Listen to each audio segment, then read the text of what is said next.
Welcome to our YouTube channel, Everything for Fun. Today we're discussing the innovative work of Nisa Leung, managing partner of Keiming Venture Partners, who has invested in over 30 of China's healthcare giants. Her goal is to find solutions for incurable diseases. Recently, Leung became an early patient for the world's first gaseous COVID-19 vaccine, developed by one of her portfolio companies, CanSino Biologics. This groundbreaking vaccine was unveiled last September by Shanghai-based CanSino Biologics, and it is a container resembling a tall coffee cup. Nisa Leung inhaled the vaccine instead of injecting it. In an interview on the sidelines of the Forbes Global CEO Conference, Leung discussed her investment in CanSino Biologics. She backed the company in 2015, after they built their first vaccine manufacturing facility. What caught her attention was their development of meningococcal meningitis vaccines for children, which were not yet available in China. Since then, CanSino has become one of the country's largest biotech companies, with a market capitalization of $3.8 billion. Leung's dedication to healthcare innovation and her ability to identify promising companies is likely what has contributed to her success. This year, she was featured on Forbes 50 over 50 list and is regularly included in the Forbes Meta's list of the world's best investors. In 2022, she was ranked the second highest female investor in China after Anna Fang, partner and CEO of Zhen Fund.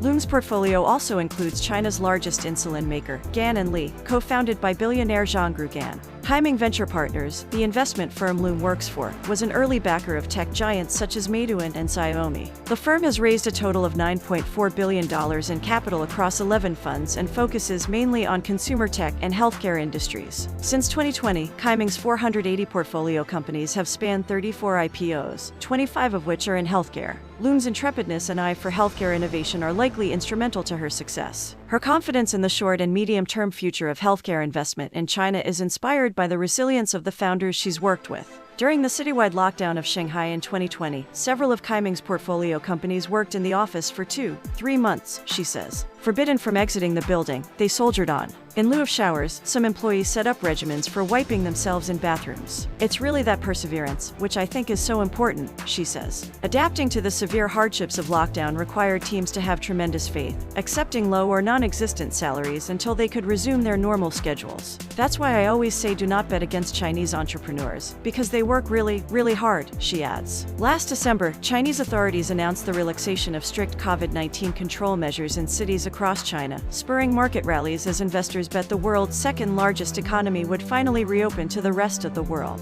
Deal-making in China plummeted by 45% in 2020, the lowest level since 2008, according to Refinitiv data. I do think that China has a very unique position to play for the global value chain, says Leung. She remains very optimistic in the short and medium-term future of healthcare investment in China, although she says the sector was oversubscribed due to the COVID-19 pandemic. Her confidence in the future of healthcare investment in China is also driven by her belief in the importance of being prepared for future pandemics. Who knows whether or not there's going to be other types of COVID coming out, says Leung. She believes that investing in companies that are developing solutions for pandemics, such as CanSino Biologics, is crucial for the global healthcare industry. Raised in Hong Kong, Leung graduated from Cornell University with a bachelor's degree in management and from the Stanford Graduate School of Business with an MBA. The managing partner cites her uncle's battle with liver cancer as the start of her journey into healthcare investment. As her family sought treatment for the uncle in Guangzhou, Leung was struck by the lack of advanced medical treatment available in China. This experience led her to pursue a career in healthcare investment, where she could make a difference in people's lives. In conclusion, Nisa Leung's dedication to healthcare innovation and her ability to identify promising companies have made her one of the top investors in China. Her portfolio includes some of China's largest biotech companies, and she remains optimistic about the future of healthcare investment in China.